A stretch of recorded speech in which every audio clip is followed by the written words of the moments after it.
Turns out your competition for the season's hottest toy may not be another parent, but a piece of computer code. So-called cyber bots are scooping up some of the season's most coveted items so that unscrupulous sellers can then unload them at much higher prices.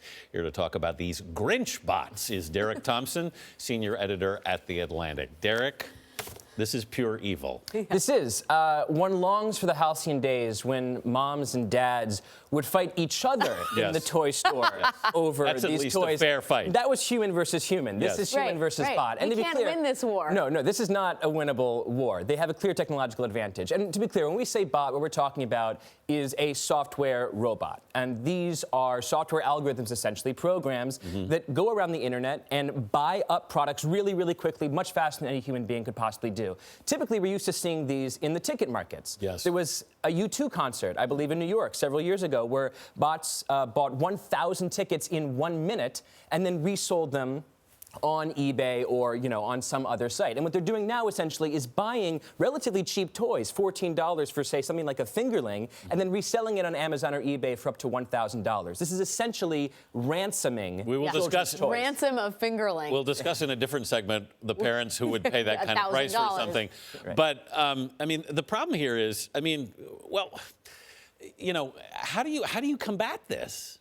So the short answer is it's extremely difficult to combat it. The slightly longer answer is that there are certain rules you can put in, but a lot of these rules can be sort of superseded by the technology. So, for example, you can put in quantity limits. You can say that only one IP address, one human being, theoretically, can only buy a certain number of these toys. The problem is that these cyber scammers are just creating a bunch of different IP addresses so that they can buy hundreds of these toys all at once, completely soak up the supply of these toys. I mean, you look at some of the most popular toys this season on Toys R Us, at Target, at Walmart, they're sold out. But then you go to eBay, Amazon, and they're marked up by 1,000%. Okay, so the internet may not be able to stop the bots from proliferating, but can they be sort of punished on the back end? I know that Chuck Schumer has introduced something called the Better Online Ticket Sales Act, and that was to stop the online ticket scalping. Can that be retrofitted for these these Grinch bots? Yes. The good news is that it can be amended. You can change the law and essentially say the same way that we are going to treat as criminal activity the bulk purchasing of tickets for U2 concerts and Bruce concerts,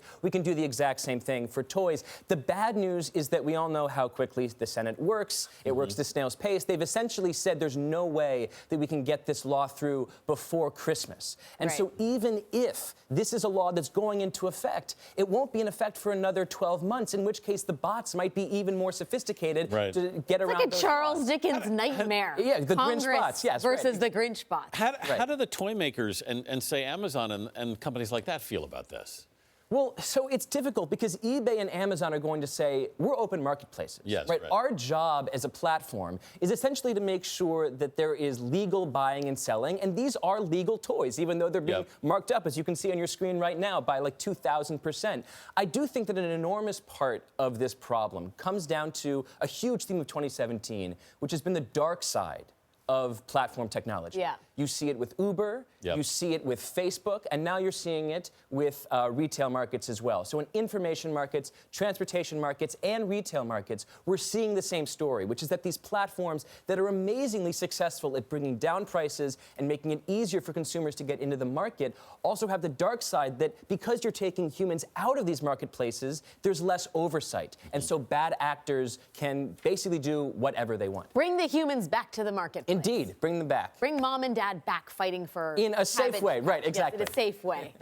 How the Grinch bots stole Christmas. That's a different show. All right, Derek Thompson, thanks.